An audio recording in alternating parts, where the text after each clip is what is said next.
a lot of people and investors that I talk to are struggling to maintain a healthy balance in their life. Definitely myself included at different times throughout the year or different times out of the day. And in today's video, I want to talk about some of the ways that Lisa and I maintain a bit more flow in our life, in terms of like working and investing and having 3 extremely young children and renovating houses and traveling and everything that we try and pack into. Like we both try and eat well and exercise and catch up with friends and have a full life with our families. It's like, if you're feeling like, holy shit, like, you know, I want more of the reason that I'm doing all this stuff in your life, not just doing the stuff in your life. You know, we've learned so many lessons over the last few years. So I thought it'd be fun to sort of unpack that and just have a catch up with Lisa about where we're sort of at and what we do. Yeah. So where do we even start with that? Or where did it start for us that we really started to recognize this? Because we completely overdid it. You know how you usually like, you almost need to get to like the point of having a breakdown before you're like, oh my God, like something has to give here. Like I can't, you know, keep going on like this. Which day of the last week was that? It was like 4 times last week. Yeah, we got a few hats on at the moment for sure. Yeah. I don't know. It was probably like a few years ago, maybe. We kind of just got to the point where we were like, okay, we need to really work on balance. Like life's about balance, you know, it can't be all work, it can't be all play. Like, and we're definitely the happiest when we're kind of balancing everything. Without a doubt. Yeah.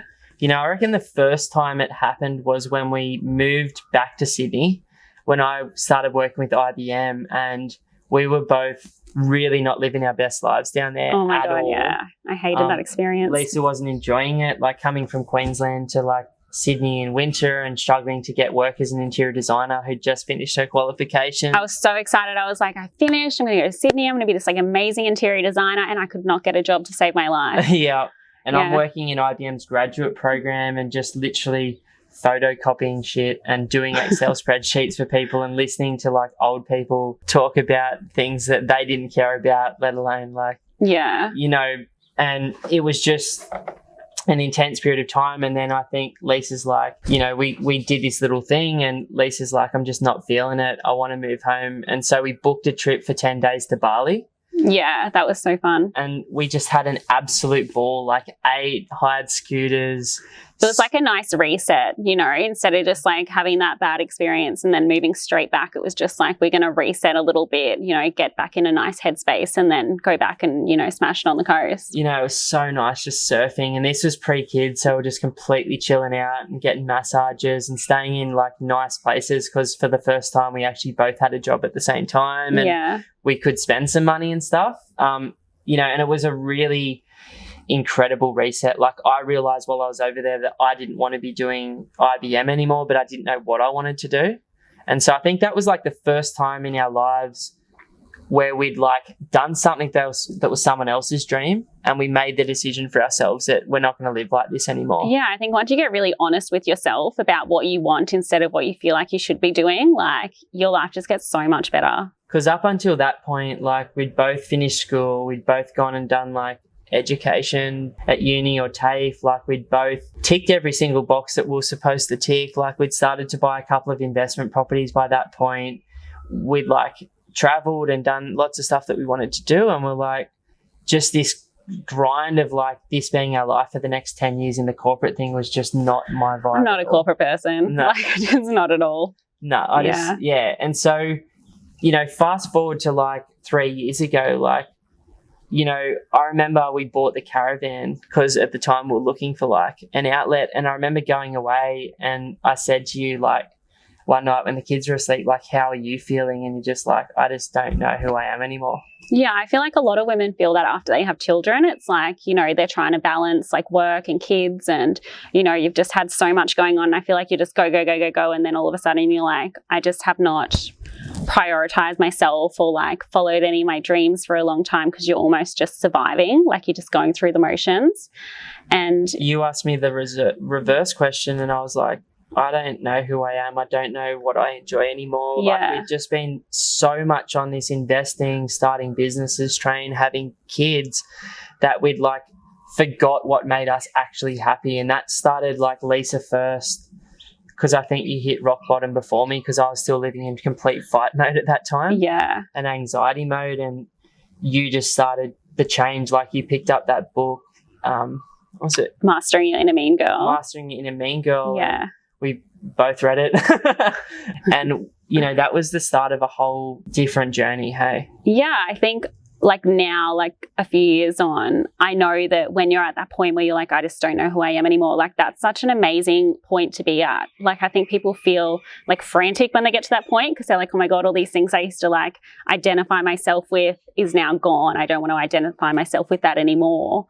Like it's like, you don't panic. You're just like, okay, I'm just going to like follow my curiosity and start like building a new version of myself, you know? And how did you do that? Like in terms of the pieces that you have slowly picked up over the last 3 years, like there's so many women out there looking to invest. There's so many women thinking of having children or that have them. There's so many couples watching this. Like how do you pick up those pieces in your life? Like I think you have to get selfish. You have to just say, okay, I am going to carve out time for myself and just do things that actually make you happy, you know? Like just because your girlfriend's into yoga or working out, that might not be your version of like having a good time, you know? You might want to like just have a couple of beers. Have a couple of beers with your mates or whatever, you know? Just actually genuinely just be honest with yourself about what you find fun. Like you might just want to go to the movies or something like that and just start carving out little bits of time for yourself. And also like, I think as well, just start like following your curiosity is a huge thing, you know, whether you feel like it's what society wants you to be doing or not. Like it doesn't really matter. Just if you're curious about something, it doesn't have to be a career, doesn't have to be your new hobby. Just do it for a week and see if you enjoy it. That was a huge thing, just trying things. I think actually just starting to live again, just like really just trying things. Completely like it. And we tried a lot of things that we weren't necessarily into. Like we, you know, thought, okay, like the training thing might be cool. And we both enjoy looking after ourselves physically, but like the way that I thought I had to do it was based on my old, I'll just go to the gym, I'll get a personal trainer and I'll do weights, but my body wasn't loving just that anymore. Yeah. And so like picking up yoga, like a little bit of meditation every now and then, like listening to different stuff. Like I just listened to only property or personal development stuff for 10 years. Yeah. And then I'm like, holy shit, there's like people like Oprah and Eckhart Tolle and Wayne Dwyer, and so many incredible people out there that think so differently. Yeah. And like letting go of the old identity of like paying off my own home is going to make me feel good, or owning an investment property outright, or having children, or getting that job. It's just, we were reaching for so long for the next thing that I think I got caught away with just enjoying the journey and smelling the roses. Yeah. And everything we've been doing over the last few years has been still knowing where we want to be and setting an intention for that and planning for it and achieving stuff, but also just going, hey, like, slow down. And also have fun. Like I get so much from just hanging out with my girlfriends. Like that's my really big recharge time. Like when I'm like, I just need some more me time. Like my girlfriends and I, who are also mothers, we'll just book like a long weekend away and we'll just have the best time. Like our last one, we went up to Noosa and we just went out for dinner and went shopping and went surfing, and it was just such a nice time. And I came back so recharged and had so much more to give. Like, you know, I just feel like you need to accept when you're at the point where you just need to take some more time for yourself. I love something that you said a few years back, which was like, when I'm looking after myself, I can be a better partner, a better mum, like a better version of me, because you have something to give. When you're completely depleted, like we've all been before, like it's super hard to just be motivated to do anything. And if you've got a negative filter, it means every single thing, experience, person, event in your life is having to pass through that heaviness before it can even be what it really is. Yeah. And that's been huge for both of us. Like, you know, just recognizing that we don't have to be everything on the same day. Oh, yeah. I listened to this podcast and it was Michelle Obama and Oprah were talking. And just one thing she said just like really stuck with me, which was like, you can have everything, just not at the same time. And it just kind of gave me like validation that I don't have to be like a career woman and a mother. And like you can just pick and choose what part of life you want to focus on for a while. And it doesn't mean that you're never going to have that other part of your life. So this stage of life, I'm just like focusing on my relationship and friendships and kids. And I'm so fortunate that I'm in a position that I can do that and just take a step back from work for a while.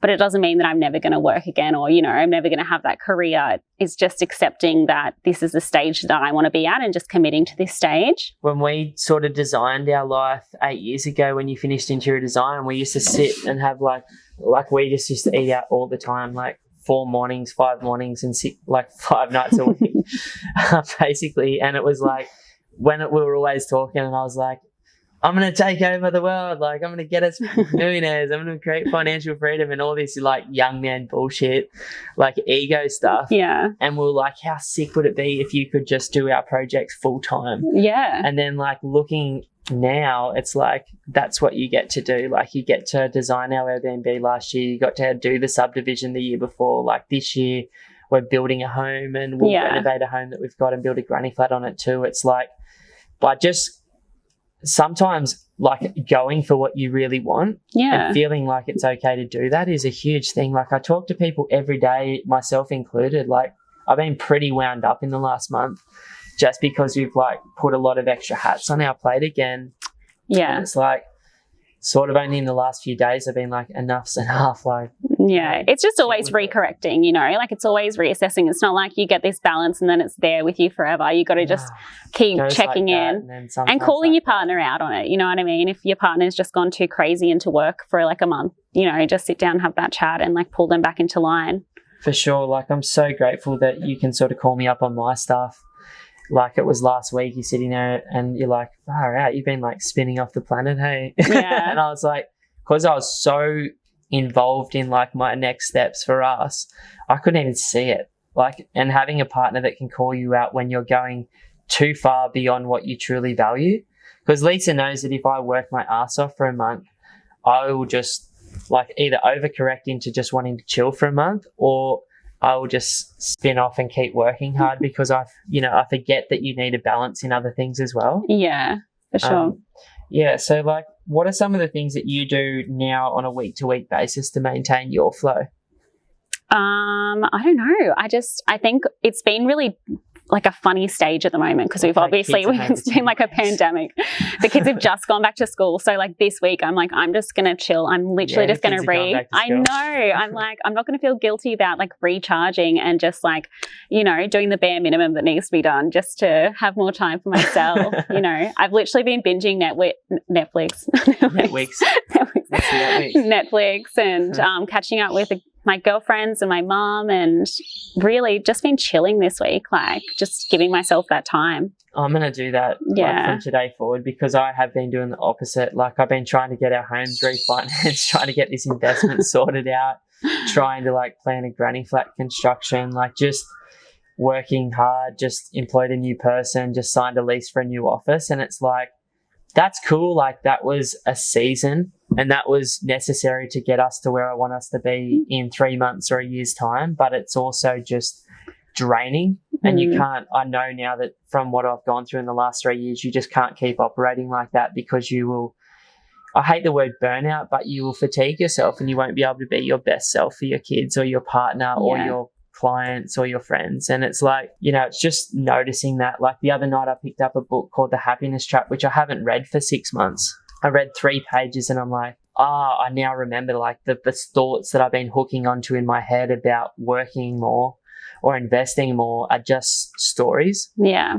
And, you know, the fear that I've had about, you know, it not happening quick enough is just an old pattern from my childhood that is no longer relevant. It doesn't serve us. And it's like, just remembering and checking in with those things sometimes is like super important. Yeah, and just being like super present with your family. And we just did this huge backyard renovation. Ben's put in like a half pipe down the back and we got a spa. So just like, I've just been spending every afternoon in the backyard with the kids and they've just been having a ball, and it's just been nice just slowing down and reconnecting as well. You know, the thing that I find the best and the most tricky is just balancing wanting to have a good business and a good life or a good job, like wanting to be like a really present person, father, like partner, like wanting to actually take that active income and invest. Yeah. Because we do treat our properties like a second business, and it's challenging to run multiple businesses sometimes, like, you know, because, you know, this property in the last few weeks has taken a lot of energy away from what I'd like to be spending my time doing. And so it's just remembering that, like what Michelle said, you can have everything, just not always on the same day. And yeah, and just always like bringing yourself back, you know what I mean? Like just keep reassessing your life and see where you're overdoing it and where you're underdoing it. You know, no one's going to get the balance perfect, but as long as you're trying, like I think you'll be quite happy. You know, some of the things that I've found helpful for me as my personality type is like yoga in the mornings and like starting the day with really good quality food. And I start with 3 coffees. Yeah, at least starts with 3 coffees and no food. I always jump in the pool, which is actually finally like nice and cold. It's like 15 degrees now. Like every arvo, I either like to do a little workout or jump in the spa with the kids and have a catch up. Like we've been taking the pressure off some things as well at the moment, which is cool. Spending all the weekends with the family and our friends and surfing and just having fun. Yeah. It's like, you know, remembering that like we're here for a reason, and that is to live our best life, but we're also here to fucking enjoy it. Yeah. You know what I mean? Yeah, definitely. For sure. Do you have any like parting words that you want to leave with anyone? I don't know. Just have fun and be kind to yourself, you know? Be kind to yourself. That's a huge one. Yeah, for sure. You know, no one's got it perfect no matter how it looks on Instagram. Everyone's doing the same kind of balance juggle. Yeah. No, I love it. Thanks so much, guys. And give us a thumbs up, subscribe to the channel. Can't wait to catch up with you soon.